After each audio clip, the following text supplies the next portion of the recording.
네, 여러분 안녕하세요. 뉴스입니다. 윤석열에 대한 국정수행 지지도를 물은 리얼미터의 여론조사가 있었습니다.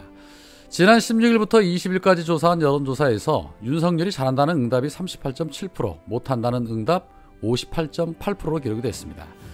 모든 기레기들이 총 출동해서 지난 9개월 동안 충성 경쟁을 벌이며 홍보지 역할을 그렇게 해줬음에도 불구하고 이 정도 수준의 지지율이라면, 보도되지 않은 사실들이 있는 그대로 보도가 되었다면 사실상 지지율은 20%도 채 안 되지 않았을까 하는 생각이 듭니다. 특히 직업별 조사에서 보면 윤석열이 잘하고 있다고 긍정적인 답변을 가장 많이 한 직업은 농, 임, 업에 종사하는 직군으로서 긍정평가가 무려 53.9%, 부정평가가 43.8%로 나타났습니다. 그 다음으로 무직, 은퇴, 기타 직업군에서 긍정이 45.2%, 부정이 50.2%로 나타났습니다. 반면에 사무, 관리, 전문직에서는 긍정평가가 33.6%인 반면에 부정평가가 65.1%로 나타났습니다. 윤석열을 지지하는 직업군만 보아도 직업이 없는 사람들이나 은퇴한 사람들이 주로 윤석열을 많이 지지하고 있다는 것을 알 수 있습니다. 또한 지역별에서는 보수의 텃밭이라고 불리는 대구, 경북에서조차도 긍정평가는 43.2%인 반면에 부정평가는 52.6%로 나타났고, 그 중에서도 잘 못하는 편이다 라는 응답은 10.2%였지만 매우 잘못한다는 평가는 무려 42.4%로 나타났습니다. 비록 자신들이 찍어준 윤석열이지만 몇 개월 지켜보니 이거는 그냥 못하는 게 아니라 더럽게 못한다 라고 대구, 경북 시민들조차도 평가하고 있다는 것을 알 수 있습니다. 2주 연속 윤석열이 지지율이 하락한 원인으로는 아랍에미리트의 적은 이란이라고 발언한 부분과 나경원을 쳐내기 위해서 당무에 개입한 부분들이 영향을 끼쳤다는 평가가 많습니다. 정당 지지도에서는 민주당이 43.3%, 국민의힘이 40.2%, 정의당이 4.0% 순이었습니다. 윤석열이 이렇듯 개판을 치고 있는 것에 비하면 민주당의 지지율이 생각보다 높지 않다는 것을 알 수 있는데 많은 분발이 필요해 보입니다. 사실 이번 여론조사는 설 연휴가 시작되기 전의 여론조사라서 설 민심을 반영한 여론조사는 연휴가 끝나봐야 알 수 있습니다. 그러나 설 민심이 어떠한 분위기였는지 민주당의 황운하 의원이 페이스북을 통해 전해주고 있었습니다. 황운하 의원은 이렇게 말합니다. 시장에서, 거리에서 만난 시민들의 설 민심을 요약하면 아래와 같다. 첫 번째, 먹고 살기 정말 힘들다. 살아오면서 요즘이 가장 힘들다. 두 번째, 대통령 잘못 뽑았다.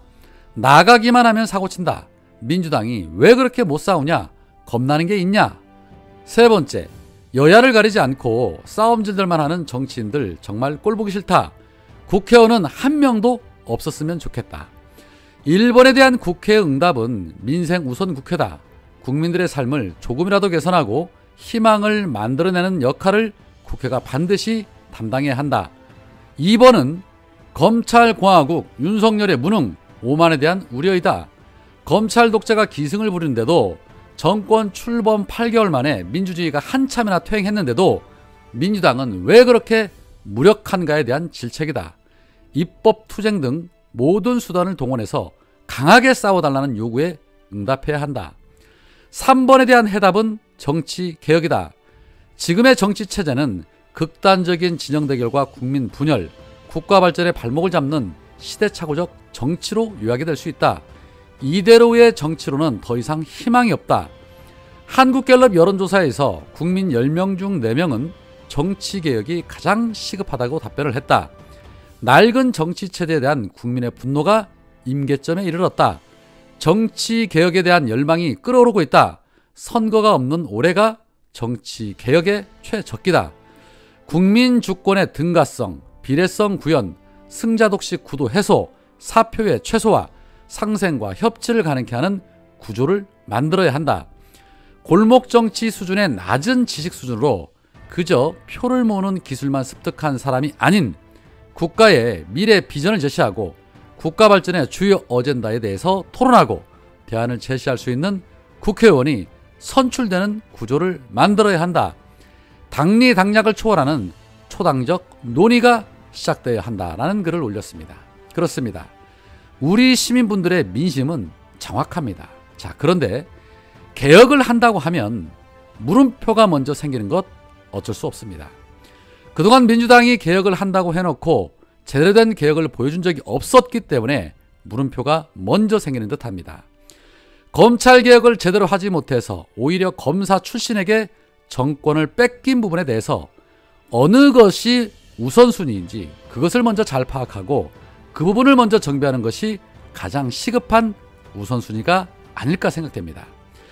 자, 그런 가운데 이탄희 의원이 아무런 죄의식 없이 초월적인 법위에서 수사권을 남용하는 이 검사들을 재평가해야 한다면서 검사의 근무 성적을 평가할 때 기소한 사건의 무죄 판결을 포함하자는 개정 입법안을 발의했습니다. 개정안에는 검사의 근무 성적 평정 기준에 불기소 처분에 대한 재정 신청 인용률 및 인용 사유, 무죄 판결률 및 무죄 사유 등을 포함하도록 했습니다. 현행 검찰청법에는 검사 평정 기준으로 근무 성적과 성실성, 첨령성 및 친절성 등을 규정하고 있으나 근무 성적을 명확히 어떠한 기준으로 평가하고 있는지에 대해서 명시하지 않고 있기 때문에 그 명확성을 기하기 위해서 이런 기준을 추가로 포함을 시킨 것입니다. 매우 현실성 있는 법안이라고 보여집니다. 명확하지도 않는 피의사실 공표하며 한 사람의 인권과 그 가족들을 멸문지화시키고 결국에 무죄 판결 나오는 경우 허다했습니다. 그러나 검사는 아무런 처벌을 받지 않았었지요. 이러한 부분들이 인사고가에 반영이 된다라면 무죄율을 낮추기 위해서라도 무리한 기소는 줄어들게 되겠지요. 검사에게 인사상의 불이익을 주는 이런 법안이야말로 가장 현실적인 법안이 아닐까 싶습니다. 그런데 그거보다 더 현실적인 법안은 검찰의 수사권과 기소권을 완전 분리하는 것입니다. 이루지 못한 개혁 법안의 마무리가 더 시급하고 더 현실적이지 않을까 하는 생각을 합니다. 시행령에 부딪혀서 이루지 못한 검찰개혁 법안의 완성이야말로 국민들의 답답한 속을 뚫어주는 입법이라고 생각을 합니다. 윤석열이 이렇듯 난리를 피워도 민주당의 지지율이 대폭 상승하지 않는 이유는 168석을 가지고도 개혁의 완성도를 높이지 못한 것이 그 이유가 아닐까, 또는 168석을 가지고도 야당답게 싸우지 못하는 것이 그 이유가 아닐까 하는 생각이 드는데, 특검이든 개혁 입법안이든 이제 21대 국회 채 1년여밖에 남지 않았습니다. 지난 3년 동안 민주당이 뭘 했냐라고 물었을 때 확실하게 우리는 뭐 했다라고 자신있게 답할 수 있는 그런 일들을 했는지 스스로 되돌아보고 남은 기간 동안에 최선을 다해서 남은 숙제를 마무리해 줬으면 하는 바람이 많은 우리 시민들의 마음일 것입니다. 오늘은 여기까지입니다. 고맙습니다.